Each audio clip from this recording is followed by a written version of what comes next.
Assalamualaikum warahmatullahi wabarakatuh.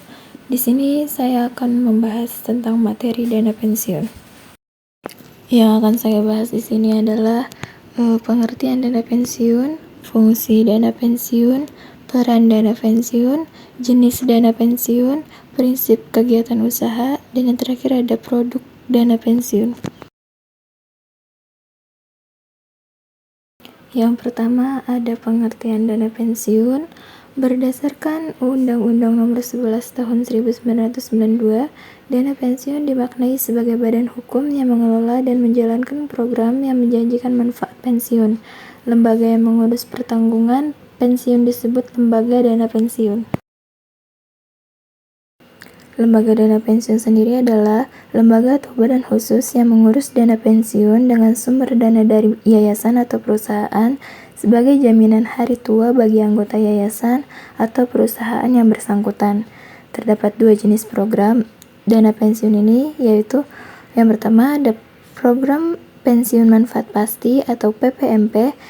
Pada program ini, besar manfaat pensiun ditentukan berdasarkan rumus tertentu yang ditetapkan di awal. Rumus biasanya dikaitkan dengan masa kerja dan besarnya penghasilan peserta. Yang kedua, ada program pensiun iuran pasti. Pada program ini, besar manfaat pensiun bergantung pada besar iuran yang disetor dari hasil pengembangan dana pensiun. Selanjutnya, ada fungsi dana pensiun. Fungsi dana pensiun yang utama itu adalah menyediakan dana atau uang pertanggungan apabila peserta meninggal dunia atau mengalami kecelakaan fatal yang mengakibatkan cacat tubuh sebelum mencapai usia pensiun. Selanjutnya ada peran dana pensiun. Yang pertama ada penyediaan biaya hidup di hari tua.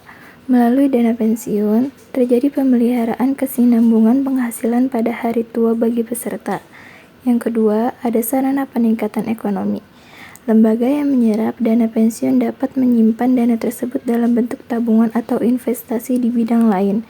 Investasi dalam bentuk pembelian obligasi, saham, ataupun surat berharga lainnya. Dapat digunakan perusahaan dan negara untuk mengembangkan perekonomian.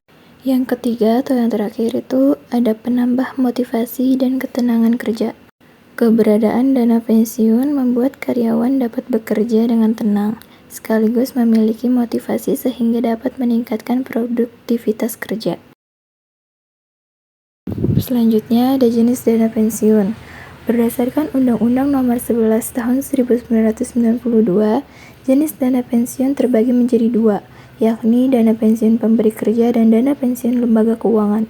Dana pensiun pemberi kerja atau DPPK merupakan lembaga dana pensiun yang dibentuk oleh orang atau badan yang memperkerjakan pegawai.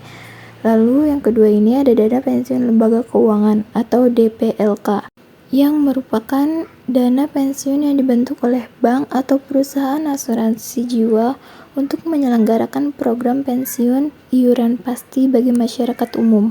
Selanjutnya ada prinsip kegiatan usaha yang menghimpuni dan mengelola dana guna memelihara kesinambungan penghasilan pada hari tua dalam rangka mewujudkan keadilan sosial bagi seluruh rakyat Indonesia. Dan yang terakhir ada produk dana pensiun. Umumnya produk dana pensiun yang ditawarkan oleh DPLK adalah produk pensiun dengan konsep tabungan dan produk pensiun yang ditambah asuransi jiwa. Yang pertama ini ada dana pensiun dengan konsep tabungan memiliki karakteristik berbentuk setoran tabungan selama masa kepesertaan, tidak dilindungi oleh asuransi jiwa, serta manfaat pensiun sebesar total pensiun dan hasil investasinya. Lalu, dana pensiun yang ditambah asuransi jika memiliki karakteristik berbentuk setoran tabungan selama masa kepesertaan dilindungi asuransi jiwa, serta manfaat pensiun yang akan diterima sebesar manfaat asuransi.